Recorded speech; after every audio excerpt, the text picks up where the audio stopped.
polis diqqət çəkməmək üçün narkotikləri evakuatorla daşımağa cəhd edən şəxsləri ifşa edib. Ölkə ərazisinə qaçaqmal yolu ilə gətirilən külli miqdarda narkotik vasitəni Bakı şəhərinə çatdıraraq satışını təşkil etmək istəyən şəxslər polis əməkdaşlarının keçirdikləri əməliyyat tədbirləri nəticəsində Masallı rayonu ərazisində saxlanılıblar.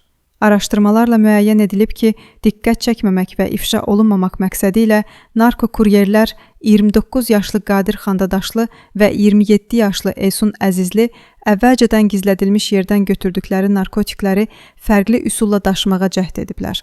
Onlar Qadir Xandadaşlıya məxsus yük yerində 16 kiloqram marixuana, gizlədilmiş avtomobildə güya qəfil nasazlıq baş verdiyi görüntüsünü yaradaraq evakuator xidmətinə müraciət ediblər.